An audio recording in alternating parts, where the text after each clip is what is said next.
Jangan lupa like, comment, and subscribe channel YouTube TVRI Bengkulu dan nyalakan lonceng notifikasinya.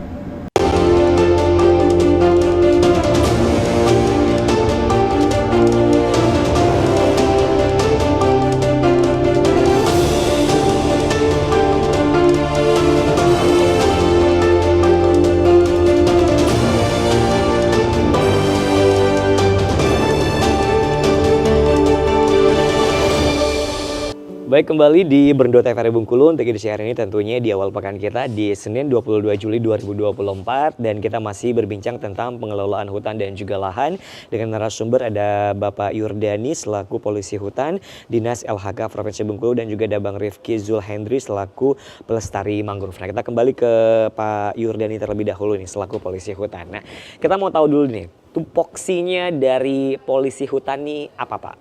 Nah, tugas dan fungsinya dari polisi hutan ini sendiri, silahkan. Tugas dan fungsi polisi hutan adalah sebagai pelindungan pengamanan hutan. Perlindungan dan pengamanan hutan. Ya. Oke, dari apa bisa dijelaskan? Tugas kita sehari-hari adalah pelaksanaannya itu kita menjaga kelestarian hutan. Itu kita laksanakan dengan cara setiap hari secara rutin. Itu kita melaksanakan pengawasan hutan dengan melalui patroli. Patroli secara rutin. Kemudian kita kembali kita dalam pelaksanaan tugas kita kan kita ini kan sedikit nih polisi kehutanan ini kan sedikit sekali di Provinsi Bengkulu ini ada 14 orang 14 orang sedang kita luas kawasan 250 sekian. Waduh, luar biasa ya. Berarti itu dibagi antara 14 orang tersebut? 14 orang itu nggak kebagian di masing-masing kita kan sudah ada 7 KPH nih kan. Nah, di DLHK itu ada 5 orang, di KPHL Bukit Daun ini ada 6 orang, KPHP Bengkulu Utara itu ada 3 orang. Jadi secara luas kawasan memang kita tidak mencukupi untuk melaksanakan itu. Untuk melaksanakan patroli tersebut ya. Nah, kemudian juga kita ya dalam pelaksanaan tugas itu harus didukung dengan fasilitas. Betul, sarana dan prasarana. Sarana dan prasarana. Saat ini mencukupi sarana dan prasarana tersebut? Untuk saat ini sarana dan prasarana boleh dikatakan gimana? Dikatakan tidak, iya ada. Boleh dikatakan itu tidaklah kita seperti itu ya.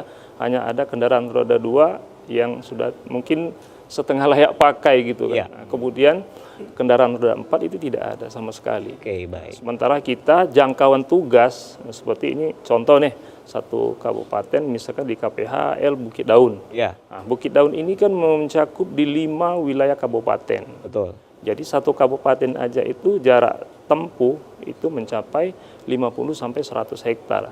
Apalagi nanti kabupaten yang lain jarak tempuhnya sampai 3 jam sampai 4 jam. Nah, dengan kapasitas polisi hutan ada 6 orang itu sangat tidak layak. Jadi kita berharap juga kepada para pemerhati lingkungan kehutanan ini ya mohon untuk difasilitasi kita agar maksimal dalam mengamankan hutan. Kemudian kita ada namanya operasi.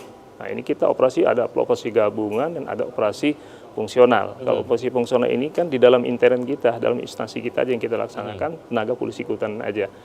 Nah, di KPHL dengan dinas aja ini ada cukup satu tim. Kemudian di daerah lain itu memang ada yang tidak ada sama sekali polisi kehutanan. Kita lihat sendiri kan kerusakan hutan di daerah kita yang sangat memprihatinkan sekali.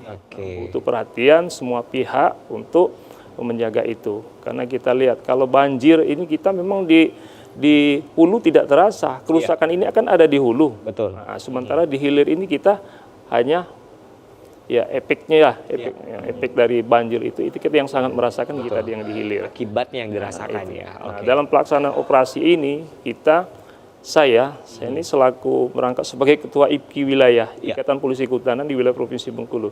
Jadi kebanyakan ini ada yang polisi kehutanan ada di konservasi.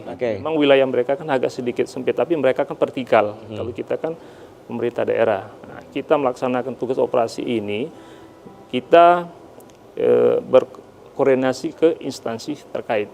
Seperti kalau saya yang sering dilaksanakan ini ke kepolisian. Di situ ada tim tindak pidana tertentu. Jadi menangani masalah salah satunya adalah di bidang kehutanan. Kehutanan. Iya. Kita masih melakukan tindakan represif di situ dengan bekerja sama kepada mereka. Nah, dengan tidak ada sumber anggaran sama sekali aja kita masih bisa melaksanakan, apalagi itu didukung dengan anggaran dan fasilitas yang memadai. Oke, luar biasa. Berarti masih perlu sangat didukung dengan pemerhati-pemerhati lainnya tentunya Sangat Oke. perlu, Pak. Untuk melaksanakan tupoksi dari selaku polisi hutan ini tersebut ya kan, agar nantinya bisa terjaga mungkin hutan yang ada di Provinsi Bengkulu ini sendiri ya Pak ya. Ya, minimal kita bisa mencegah dan mengurangi. Kalau melaksanakan untuk menuntaskan mungkin tidak, tapi kita bisa mengurangi kerusakan hutan yang saat ini. Oke, nah kerusakan hutan yang saat ini Bapak bilang tadi, itu seperti apa kerusakannya? Apakah udah banyak penebangan-penebangan pohon liar yang dilakukan oleh masyarakat atau seperti apa Pak? Ya, sekarang ini kerusakan hutan ini yang paling banyak ini di perambahan hutan. Perambahan hutan? Perambahan hutan. Karena kita kalau di illegal logging, sumber kita ini kan kayu ini udah hampir habis. Iya. Nah, dengan kondisi yang sekarang ini, kondisi mungkin ya kita tidak bisa mengingkari, kondisi masyarakat kita yang sekarang ini, itu merambah hutan itu tuh sudah sangat luar biasa. Nah sekarang ini ada juga aturan mengenai masalah penyelesaian konflik dalam kawasan, itu namanya ada perhutanan sosial. Nah tapi perhutanan sosial ini sekedar hanya berjalan sebagai izin aja yang keluar, tapi namun pengelolaan ketindaklanjut ini belum semaksimal mungkin. Nah, kebanyakan sekarang kerusakan hutan itu di faktor itu, Pak, di faktor apa? Mereka ini bernaung di perizinan, nah, sehingga ini suatu saat akan diberikan izin, gitu. Nah, tapi padahal itu tidak akan dikeluarkan izin karena ini kan sudah yang izin ini dikeluarkan setelah mereka ini berada di dalam kawasan, aturan ini dilaksanakan. Jadi mereka yang sudah terlanjur lama di dalam kawasan. Betul. Nah sekarang ini tidak seperti itu. Mereka ini berbondong-bondong membuka kawasan. Maka beranggapan bahwa masyarakat ini, pemikirannya, pemahaman masyarakat ini, suatu saat akan dikeluarkan izin. Sehingga akan terjadi legalitas dalam mengelola hutan. Betul. Padahal itu tidak sama sekali. Padahal tidak seperti yang kita harapkan. Nah itu yang terjadi pada saat ini. Oke, tapi itu udah diproses ya kan? Sebagian kita sudah proses yang semampu kita karena keterbatasan tadi, keterbatasan personil, keterbatasan anggaran, keterbatasan fasilitas, begitulah. Oke, baik. Kita beralih ke Bang Rifki nih selaku pelestarian mangrove. Nah, berhubungan dengan perusakan lahan dan juga pengelolaan lahan ataupun juga pengelolaan hutan ini tersebut tentunya. Nah, untuk mangrove sendiri, untuk kerusakan dari hutan mangrove, penyebabnya apa kalau boleh tahu? Apakah masyarakat juga yang mendebang mangrove atau seperti apa nih? Jadi kita di TWAPP itu memang sering menemukan dulu, awal-awal kita pemberdayaan di situ sering menemukan masyarakat yang menguliti pohon mangrove atau pohon bakau itu. Menguliti? Ya. Oke, baik. Itu ada fungsinya atau mereka jual kulit? Ya, mereka jual. Jadi kalau tahu alat tangkap Bengkulu namanya puke. Iya. Nah, puke itu dia coklat itu direndam dengan kulit mangrove. Oke, jadi daya tahan si jaring puke ini itu bertahun-tahun.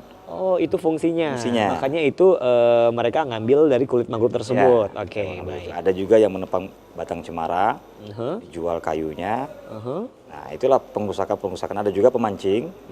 Jadi itu spot yang bagus, dia tebang batang mangrove, dia bikin tempat duduk. Nah, itu setiap dia pindah dia tebang lagi. Oh iya, benar.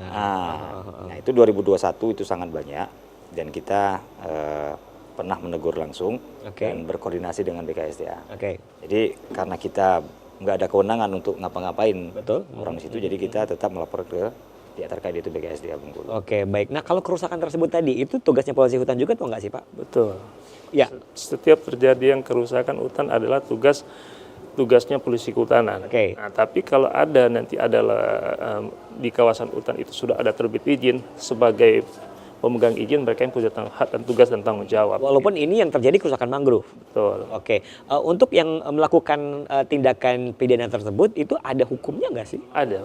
Oke, apa tuh hukumnya, Pak? Kalau boleh tahu. Kalau hukumnya tergantung, kalau mereka nanti kalau itu dia berkebun di dalam kawasan ada pasal tersendiri yang mengatur. Kemudian kalau menebang kayu ada pasal sendiri yang mengatur gitu, Pak. Oke, baik. Kita akan lanjutkan kembali tentunya untuk obrolan kita. Baik pemirsa, tetap bersama kami di Berndu TVRI Bengkulu.